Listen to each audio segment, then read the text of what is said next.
નમસ્તે ફ્રેન્ડ્સ, ગામઠી કિચનમાં તમારું સ્વાગત છે. આજે આપણે બનાવીશું આઈસ્ક્રીમ.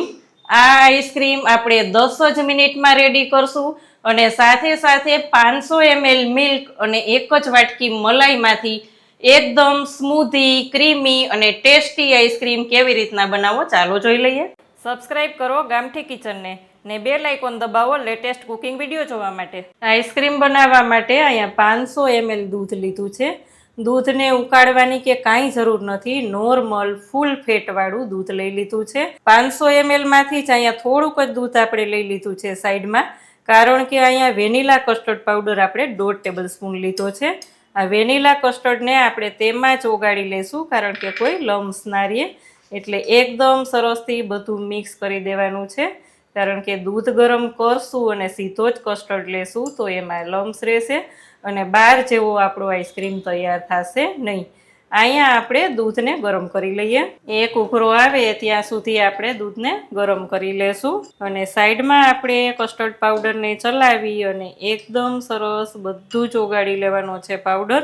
હાઈ ફ્લેમ ઉપર જ આપણે અત્યારે ગરમ કરી લેશું. અહીંયા આપણું દૂધ ગરમ થઈ ગયું છે, એક ઉભરો આવી ગયો છે, તમે જોઈ શકો છો ફ્રેન્ડ્સ. ત્યારે જ આપણે થોડું થોડું દૂધ લેતું જવાનું અને ચલાવતું જવાનું. જે અહીંયા આપણે સાઈડમાં રાખ્યું છે એવું લાગે કે કાંઈ પણ લમ્સ છે તો વળી પાછું આ રીતના ચલાવી લેવાનું અને બધું જ દૂધ લઈ લેવાનું. ફરી પાછું આપણે થોડીક વાર થવા દેશું. થોડીક જ વાર થાય, બધું મિક્સ થઈ જાય એટલે અહીંયા આપણે લઈ લેશું 1/4 કપ સુગર. આમાં તમે થોડીક વધતા ઓછી કરી શકો છો, પણ અહીંયા એકદમ પરફેક્ટ માપ આવશે. 1/4 કપ રાખશો તો અહીંયા આપણે 1/4 કપ સુગર લઈ લીધી છે. ફરી પાછું આપણે ઉભરો આવે ત્યાં સુધી થવા દેશું. બધું જ મિક્સ થઈ ગયું છે, દૂધ પણ આપણું સારી રીતે ઉકળી ગયું છે, તમે જોઈ શકો છો ફ્રેન્ડ્સ. અહીંયા ઠંડુ થાય એટલે બીજા બાઉલમાં ટ્રાન્સફર કરી અને આપણે 1.5 કલાક માટે નીચે ફ્રીઝમાં મૂકી દેશું. ફ્રીઝરમાં નહીં રાખીએ, પણ 1.5 કલાક માટે આપણે નીચે ફ્રીઝમાં રાખી દેશું. ફ્લેમને બંધ કરી દઈએ અને ઠંડુ થવા રાખી દઈએ. આપણું દૂધ એકદમ સરસ ઠંડુ થઈ જાય એટલે હું 1.5 કલાક માટે ફ્રીઝમાં રાખી દઉં. ફરી પાછું બતાવીશ. અહીંયા આપણું દૂધ એકદમ સરસ ઘાટું ઘાટું તૈયાર થઈ ગયું છે, તમે જોઈ શકો છો ફ્રેન્ડ્સ. 1.5 જ કલાકમાં આપણું દૂધ એકદમ મસ્ત થઈ ગયું છે.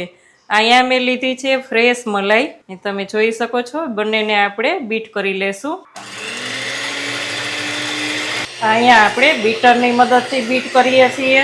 તમે હેન્ડ મિક્સીની મદદથી પણ આ જ રીતના આ જ પ્રોસેસ કરી શકો છો. અહીં જોઈ શકાય છે ફ્રેન્ડ, 5 જ મિનિટમાં આપણું દૂધ એકદમ સરસ તૈયાર થઈ ગયું છે. તેવી જ રીતના આપણે અહીંયા મલાઈને પણ બીટ કરી લેવાની છે.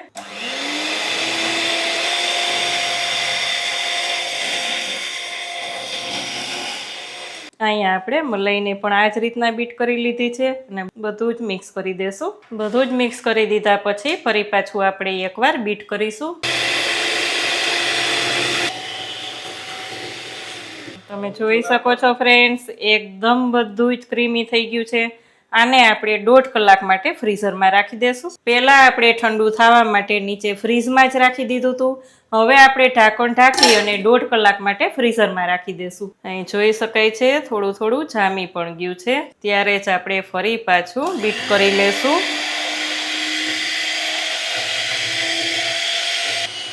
500 ml મિલ્ક અને 1 વાટકી મલાઈમાંથી ડબ્બો ભરીને આઈસ્ક્રીમ એકદમ ક્રીમી એવો તૈયાર થશે. જોઈ શકાય છે ફ્રેન્ડ્સ, એકદમ બીટ એવું આપણું આઈસ્ક્રીમ તૈયાર થઈ ગયું છે. એક કન્ટેનરમાં લઈ લેશું. અહીંયા આપણે એક કન્ટેનરમાં લઈ લઈએ. અહીંયા આપણે એક તૂટી ફૂટી અથવા તો સ્પ્રિંકલથી ગાર્નિશ કરીશું. તમે જોઈ શકો છો ફ્રેન્ડ્સ, કેટલું સરસ આપણું આઈસ્ક્રીમ લાગે છે. 5 થી 6 કલાક માટે ફ્રીઝરમાં રાખી દેશું. ફોઇલ પેપર લગાવી એકદમ એરટાઈટ કરી અને 5 થી 6 કલાક માટે આપણે ફ્રીઝરમાં રાખી દઈએ. 5 થી 6 કલાક થઈ ગઈ છે ફ્રેન્ડ્સ, જોઈ લઈએ આપણે.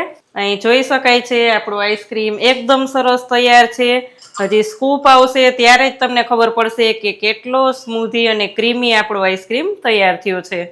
જોઈ શકાય છે ફ્રેન્ડ્સ, ખાલી 2 જ વસ્તુથી એકદમ સરસ ક્રીમી એવો આપણો આઈસ્ક્રીમ તૈયાર થયો છે.